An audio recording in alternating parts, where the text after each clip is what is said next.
Evet, Custodio programını telefonumuza indirmek için e, Store'a giriyoruz. Bu tabi iPhone'larda veya Android işlemcilerde farklı olabilir. Fakat hepsinde aynı şekilde şu şekilde arama kısmına Custodio yazıyorum.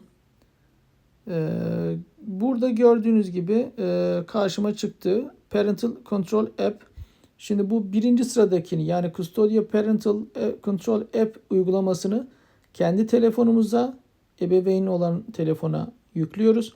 Aşağıdaki Kids App Custodio'yu da çocuğun telefonuna yükleyeceğiz. Dolayısıyla bu ikisini de farklı telefonlara yüklememiz gerekiyor. Şimdi önce ebeveyninkini yüklüyorum.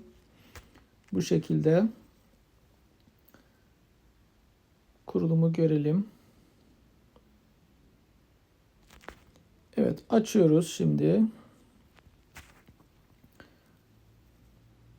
Bildirim göndermek istiyor. Bunu ben genelde kapatıyorum. Yani sürekli bildirim göndermesin. Ben istediğim zaman bakayım ama siz bildirim göndermesine izin ver derseniz herhangi bir bildirimi anında alabilirsiniz. Ben dikkat dağıtmasın diye genelde uygulamaların bildirimlerini kapatırım. Burada eğer daha önce bir hesabınız yoksa Get Started'la başlayacaksınız. Zaten bir hesabınız varsa da Login deyip oradan giriş yapabilirsiniz. Get Started'a tıklıyoruz. Evet, burada isminizi, mail adresinizi ve şifrenizi yazıp bir hesap oluşturabilirsiniz. Create an account'a tıklayın. Bunların hepsini yaptıktan sonra şu I agree to the terms of service'i de işaretlemeyi unutmayın. Buradan bu şekilde giriş yapacaksınız. Hesap oluşturacaksınız. Ben zaten hesaba sahip olduğum için login kısmından giriş yapacağım.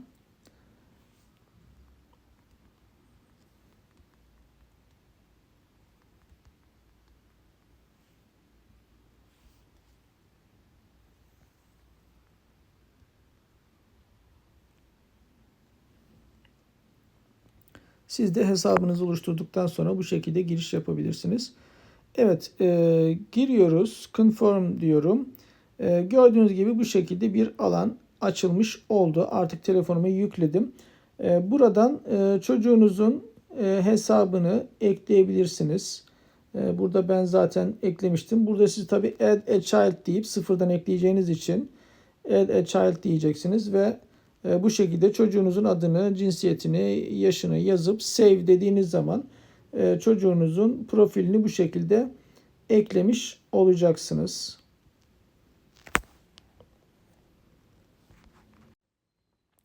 Çocuğumuzun telefona da Kids App Custodio'yu ekliyoruz. Bu şekilde telefona yükleme yapıyoruz.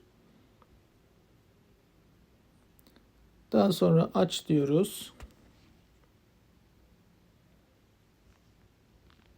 Yine buradan login diyerek kendi bilgilerimizle giriş yapalım.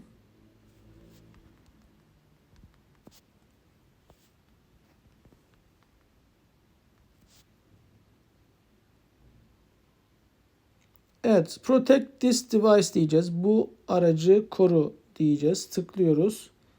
Buraya isim verebilirsiniz. Çocuğunuzun ismini yazabilirsiniz. Kim kullanacak bu telefonu? Daha önce Betül diye kaydettiğimiz çocuğumuz veya işte add a child, buraya bir çocuk daha yine ekleyebilirsiniz. Bu kullanacak diyorum. Evet, şimdi burada Custodio'yu burada aktifleştirmemiz gerekiyor. Let's do it diyoruz.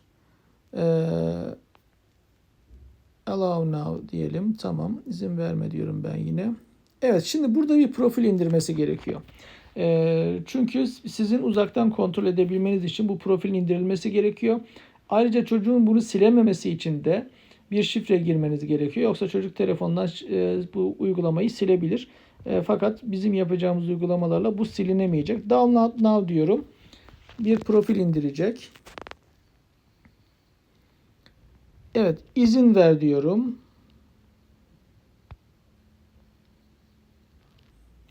Evet, şimdi burada zaten anlatıyor nasıl yapacağımızı. Ayarlara gitmemiz gerekiyor. Daha sonra indirilen profillere girip oradan indir dememiz lazım. Şimdi go to settings diyoruz ve telefonun ayarlar kısmına gidiyoruz. Bakın burada profil indirildi diye Bir kısım çıkıyor karşımıza. Profil indiril diye tıklıyoruz. Evet, buradan yükle diyoruz bakın. Bu profilin indirilmesini.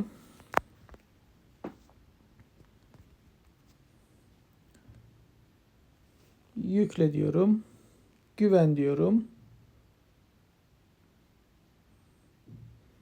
Evet, profil yüklendi. Artık çocuğumuzun telefonunu bu şekilde uzaktan kontrol edebileceğiz.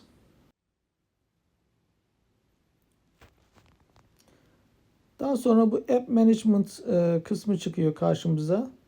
Buradan da şifre koyuyoruz ve böylece bizim iznimiz olmadan çocuğun telefonundan uygulamayı silmesini engellemiş oluyoruz. Evet, Custodio programına girdiğimiz zaman gördüğünüz üzere bizi şöyle bir ekran karşılıyor. Burada çocuklarınızın profillerini görebilirsiniz. Şu anda bende bir tane var ama bir çocuk daha eklemek isterseniz şu Add a Child kısmından eklenebilir. Fakat ücretsiz versiyonu sadece bir çocuğa izin veriyor. Daha fazla çocuk takip etmek istersek o zaman bunu artırmak gerekebilir. Ama şöyle de yapabilirsiniz. Ücretli versiyonda kalmak için anne telefonundan bir çocuğu, baba telefonundan diğer çocuğu takip ederek de ücretsiz versiyonda kalmanız mümkün. Bu şekilde bakın şu Custodio is active diyor. Bu Custodio'nun şu anda aktif olduğunu, çalıştığını gösteriyor. Fakat interneti durdurmak isterseniz bakın şuradaki tuşa bastığımız zaman pause to internet for diyor.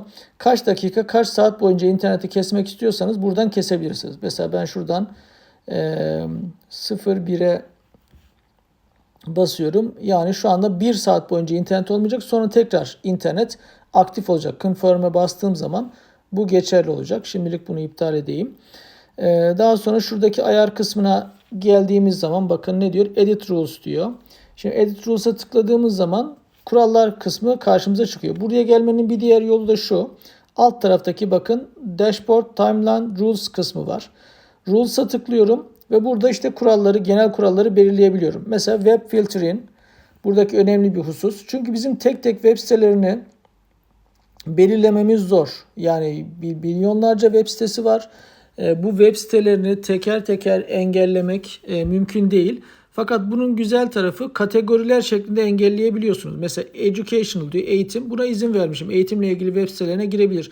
Government, hükümetle ilgili web sitelerine girebilir. Entertainment, eğlenceyle ilgili web sitelerine girebilir.